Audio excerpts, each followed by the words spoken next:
Meus queridos, há uma música popular que numa das suas estrofes, juntando Natal e final de ano, afirma o seguinte: então é Natal. E o que você fez? O ano termina, começa outra vez. De fato, nós já estamos terminando o ano, quase que sem senti-lo passar. Tudo correu tão rápido, tão célere, que mal percebemos, estamos aqui no último domingo do ano de 2024, prestes a entrar em 2025. Geralmente nós fazemos um balanço, uma retrospectiva, quando chegamos ao final do ano, e fazer um balanço e fazer uma retrospectiva é algo necessário.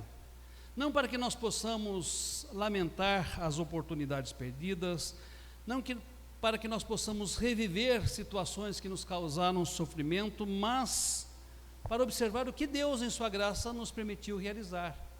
E também para observar quais são os desafios de Deus para nós no ano que vai entrar.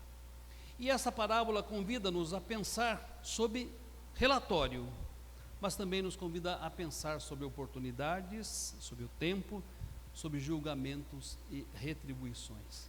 E eu quero convidá-los nesta noite para refletirem comigo sobre 3 lições deste precioso texto da palavra.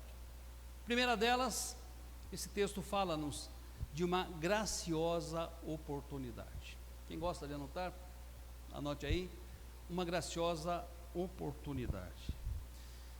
A parábola, ela começa apresentando-nos um Senhor. Este Senhor representa Jesus Cristo.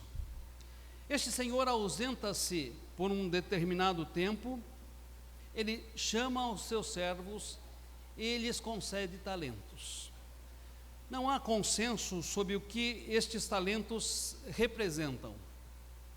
Eu citarei aqui 2 opiniões. Um estudioso das Escrituras, chamado Donovan, afirma que um talento, notem, um talento equivalia a 15 anos de trabalho. Portanto, quem recebeu 5 talentos, recebeu um valor equivalente a 75 anos de trabalho. Já Tasker, um exegeta do Novo Testamento da Universidade de Londres, ele diz que talento era uma medida, e que nessa medida se colocava dinheiro, não sendo necessário precisar a quantia de dinheiro que estavam naquela medida. Seja qual for o valor que os talentos representam, o fato é que eles representam algo de muito especial, algo de muito precioso que Jesus Cristo entrega aos seus servos, que Jesus Cristo nos entrega. Mas para nós, qual é o significado de talento? A maioria dos estudiosos, meus amados, tem entendido que estes talentos se referem aos dons. Primeiramente, de uma forma abrangente, porque a vida é um dom que Deus nos dá. Mas, em segundo lugar, de forma mais específica, dons naturais que são concedidos a todas as pessoas, crentes ou não, e dons espirituais que são concedidos especialmente aos nascidos de novo. Eu quero chamar a sua atenção para um texto que está lá em Tiago, capítulo 1, versículo 17. E esse texto nos diz: toda boa dádiva e todo dom perfeito são lá do alto, descendo do Pai das luzes, em quem não há variação ou sombra de mudança. Vamos entender. Aqueles que não conhecem a Deus, que não têm um compromisso com Jesus Cristo, mas que exercem suas profissões, eles só exercem porque receberam um dom que veio lá do alto, receberam um dom que veio de Deus, que é o doador de todos os dons, que é o capacitador para o exercício de todas as profissões, que é aquele que dá habilidades diversas a todos os homens. Isso não sou eu que estou afirmando, é a palavra de Deus. Mas a palavra de Deus também nos diz que há dons que Ele concede de modo especial a mim e a você, nascidos de novo. Dons estes que estão de acordo com as nossas capacidades, estão de acordo com as nossas habilidades, mas dons estes principalmente que nos são dados de acordo com a necessidade da igreja, dos nossos irmãos, daqueles que comungam conosco na igreja do Senhor Jesus Cristo. Eu e vocês temos um dom especial que nos é dado por Deus. E temos este dom para exercê-lo, em primeiro lugar, para a glória de Deus, e em segundo lugar, para edificar aos nossos irmãos, para edificar a igreja de Jesus Cristo. E notem, meus amados, seja qual for o meu dom, o seu dom, eles nos são dados por Deus com um fim proveitoso. É interessante notar algumas coisas neste primeiro ponto. Todos, sem exceção, receberam graciosamente os talentos e uma oportunidade. Então, os servos de Jesus Cristo não podem dizer: olha, eu não tenho nenhum dom, o meu dom não é fazer nada, olha, eu não consigo encontrar a minha vocação, quer seja no mundo ou quer seja na igreja. Por quê? Porque os dons são dados a todos, sem exceção. A Bíblia vai afirmar que, de acordo com a sua multiforme graça, Deus distribui esses dons para nós. O segundo ponto dessa parábola que é interessante: os dons são dados de acordo com a capacidade. Notem que há 3 grupos aqui: um recebeu 5 talentos, outro recebeu 2 talentos e outro recebeu 1 talento. Por que Deus não concedeu 5 talentos a todos eles? Por que Ele não fez assim? Ora, porque Ele conhece os seus servos. A quem receba 5 talentos e seja abençoado, a quem receba 2 talentos e seja abençoado, e a quem receba apenas 1, e este talento lhe seja um laço, ele seja condenado por ele. Notem, meus irmãos, quem é que deveria temer perder o talento? O que recebeu 1? Ou o que recebeu 5 ou 2? Ora, quanto maiores fossem os talentos, maior era a responsabilidade, maiores os valores. Um terceiro ponto a ser destacado é: de todos os que recebem talentos, sejam quais forem, de todos os que recebem dons, sejam quais forem, exige-se a mesma responsabilidade, que é a de desenvolver, que é a de multiplicar. Eles deveriam preservar esses talentos. Perder 5 talentos, equivalente a 75 anos de vida, era perder muito. Perder 2 talentos, equivalente a 30 anos de vida, era perder muito. Perder 1 talento, equivalente a 15 anos de vida, era perder muito. Então eles deveriam preservar esses talentos, ou estes valores que lhes foram confiados, mas não só isso, deveriam também multiplicá-los. A todos foi concedida uma mesma responsabilidade.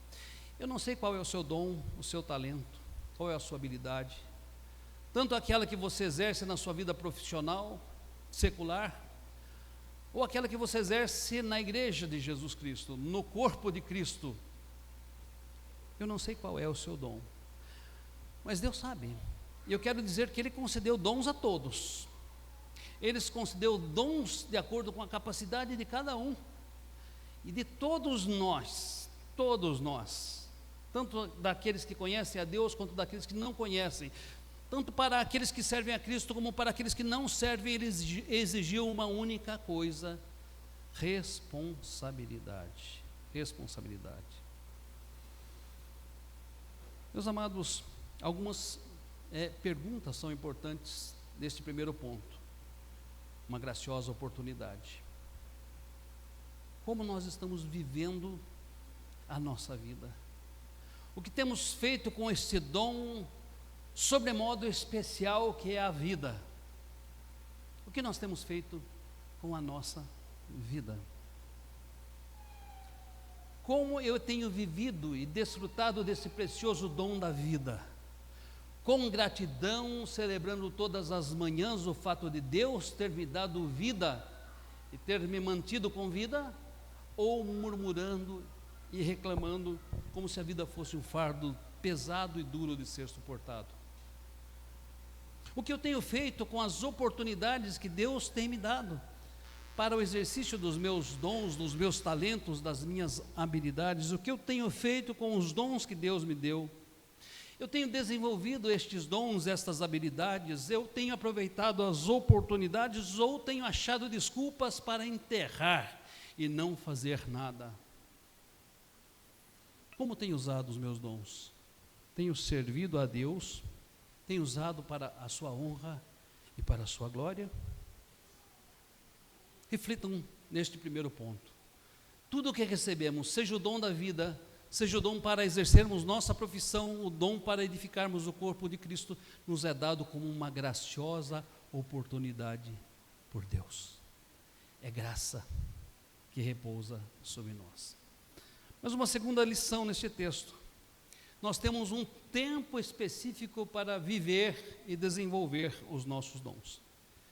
Meus queridos, 2 versículos que falam claramente sobre uma dimensão temporal nesse texto que nós lemos. Eu convido você a verificar na palavra. Mateus 25:14, texto que nós lemos, Mateus 25:14. Diz assim: pois será como um homem que, ausentando-se do país, chamou os seus servos e lhe confiou os bens.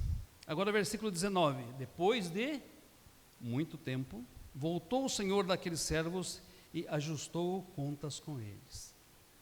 O que significam estes 2 versículos? Eles falam exatamente e explicitamente sobre a primeira vinda de Jesus Cristo e sobre esse tempo entre a primeira e a segunda vinda de Jesus Cristo. Ao ausentar-se do país, o Senhor da parábola subiu aos céus, Jesus Cristo.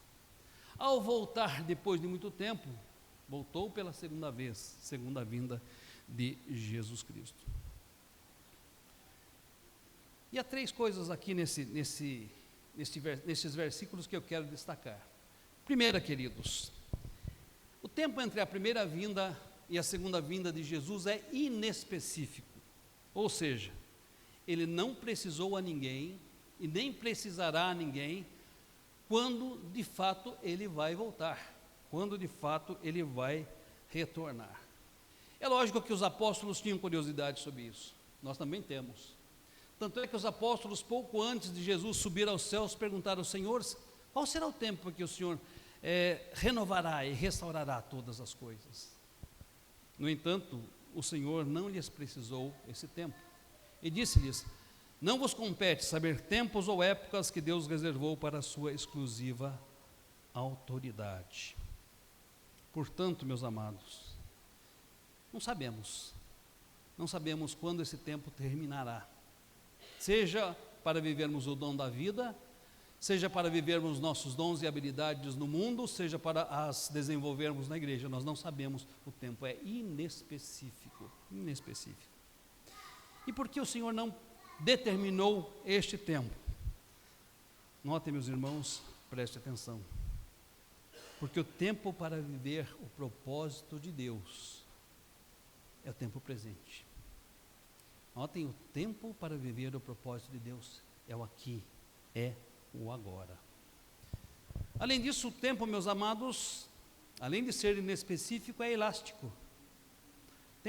Notem a expressão, depois de pouco tempo? Não, depois de muito tempo. Depois de muito tempo, o Senhor regressará pela segunda vez. E isso nos ensina que a responsabilidade de desenvolver nossas habilidades, nossos dons, exige perseverança e coragem.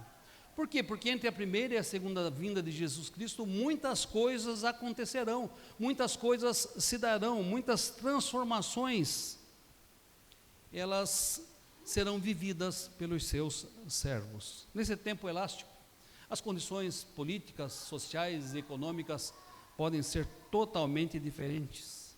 A ação do diabo pode trazer tentações terríveis e cruéis sobre nós. A ação daqueles que odeiam o Evangelho pode levantar contra nós perseguições tais que não fossem abreviadas, nem sequer os eleitos suportariam. Portanto, meus amados, o fato desse tempo ser elástico nos convida a ter perseverança e a ter coragem. Por quê? Porque precisamos aproveitar as oportunidades e o tempo que nos é dado por Deus para combater o bom combate. Mas ainda falando sobre tempo, já vimos que ele é elástico, já vimos que ele é inespecífico, que ele é elástico, mas há uma terceira informação sobre o tempo nesse texto.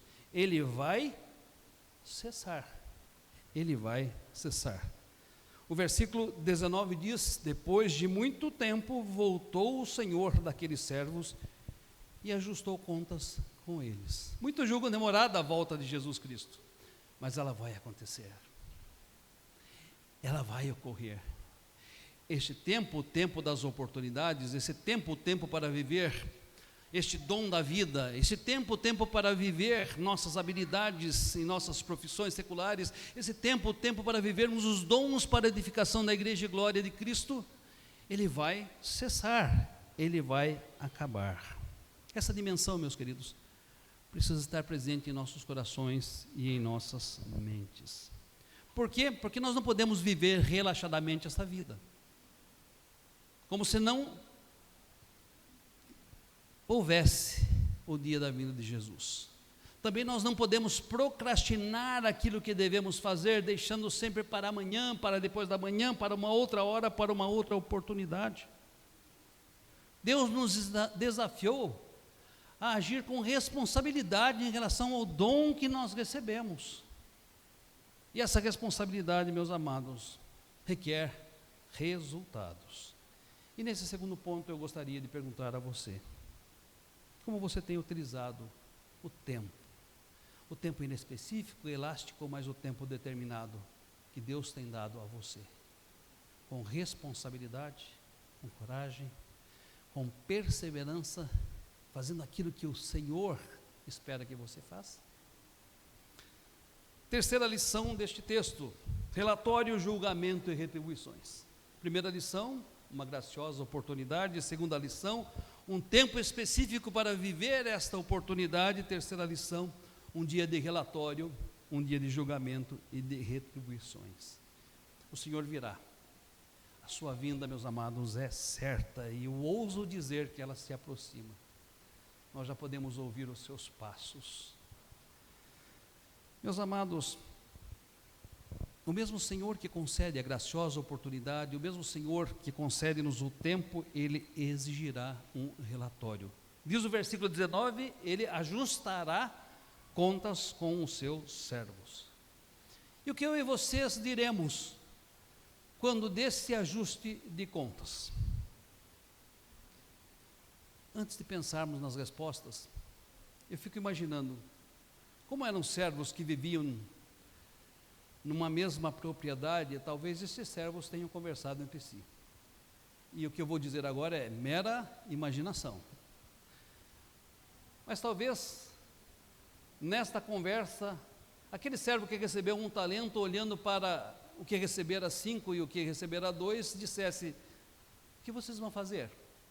Nós vamos investir. Nós vamos negociar. E sempre aquele que não desenvolve o dom é aquele que mais procura influenciar os outros a pensar como ele pensa, a fazer o que ele faz. Porque ele quer justificar a sua indolência, a sua preguiça, a sua falta de coragem, a sua falta de perseverança. Talvez então ele, olhando para estes, dissesse: vocês estão ficando doidos? Vocês estão malucos? Você que recebeu 5 talentos, olha, isso representa 75 anos da sua vida. Você não vai viver para pagar essa dívida se você perder o talento. Ou olhando para o que recebeu 2, talvez dissesse: olha, os tempos são difíceis, negociar com o talento não é fácil, você pode perder tudo, são 30 anos da sua vida. Ou talvez estes 2 que entenderam quem era Deus, qual o propósito de Deus, entenderam a graciosa oportunidade, entenderam o tempo que tinham para trabalhar, dissessem: escute, e você o que vai fazer? Onde está o teu talento? O que você está fazendo com o seu talento? Talvez, ao vê-lo enterrando o seu talento, dissesse: mas notem bem, se o Senhor deu é porque Ele confia em você, Ele confia na sua capacidade, você não vai desenvolver, você vai enterrar o seu talento. É interessante, meus amados, que nesse ajuste de contas, talvez nós fôssemos tentados a dar algumas desculpas. Senhor, o Senhor não sabe como é que foi a minha vida. Olha, esses anos que eu vivi foram um farto. As condições, Senhor, foram terríveis, foram desfavoráveis. Jacó disse isso a Faraó: poucos e maus foram os meus dias. Senhor, Eu não desenvolvi minhas habilidades, meus dons e talentos, porque as pessoas que viviam comigo não colaboraram. Eu não tive a colaboração de ninguém, não tive a ajuda de ninguém, pelo contrário, o Senhor não sabe com quem eu trabalho. As pessoas com quem eu vivi me exploravam 24 horas por dia. Eram pessoas que deixavam o trabalho todo nas minhas costas. Por isso, Senhor, vai me desculpar, mas eu não desenvolvi o talento. Ou poderíamos dizer, Senhor, as condições eram adversas, eu enfrentei muita resistência. E outra coisa, até tive vontade de desenvolver o talento, o dom, tive vontade de trabalhar na igreja, edificar a igreja, mas uma andorinha só não faz verão. Ou quem sabe todos nós fôssemos tentados dizer, Senhor, o Senhor conhece o Brasil? Pois é, eu vivi no Brasil, né? E no Brasil as coisas são difíceis para quem se propõe a fazer alguma coisa, desenvolver talentos e dons. Ou alguém poderia dizer, Senhor, fiz o que pude, afinal de contas outros deveriam fazer e não fizeram. Aliás, comparando-me aos demais, até que fiz bastante. Meus amados, há uma coisa muito séria que essa parábola nos ensina. Qualquer relatório que nós apresentarmos para Deus, ele refletirá o entendimento que temos sobre Deus, se correto ou equivocado, mas ele refletirá o entendimento que nós temos de Deus, a compreensão que nós temos sobre o caráter de Deus. Quando você pega esses três personagens, não parecem que eles serviam ao mesmo Senhor, não parece que eles serviam a Jesus Cristo de igual maneira. Eu pergunto, não é Deus quem nos dá dons? Primeiramente o dom da vida, depois o dom para exercermos nossa profissão, depois o dom para edificarmos a igreja. Não é o Senhor que nos dá os dons? Os dons não são dados de acordo com a multiforme graça de Deus? Os dons não são dados de acordo com as nossas capacidades? Os dons, meus queridos, não exigem de todos nós, a despeito das nossas diferenças individuais, a mesma responsabilidade. Notem que Deus exigirá um relatório, tanto daqueles que recebendo os seus dons os desenvolveram, quanto daqueles que recebendo o enterraram. Deus exigirá um relatório. E a parábola nos apresenta 3 relatórios. Aproximando-se o que recebera 5 talentos, no dia do ajuste de contas, ele disse ao Senhor, Senhor, recebi 5 talentos, conquistei outros 5. Eis aqui está, Senhor, os 5 que me deste e os 5 que eu ganhei. O segundo cenário, aproximou-se aquele que recebera 2 talentos e disse, Senhor, me deste 2 talentos. E aqui tem outros 2 que eu ganhei. E o terceiro cenário, chegando o que recebera 1 talento, disse, notem, Senhor, sabendo que és homem severo, que ceifas onde não semeaste e ajuntas onde não espalhaste, receoso, esconde na terra o teu talento. Eis aqui tem o que é teu. Mateus 25, 25. Qual é a diferença entre os que desenvolveram os talentos e esse que não desenvolveu?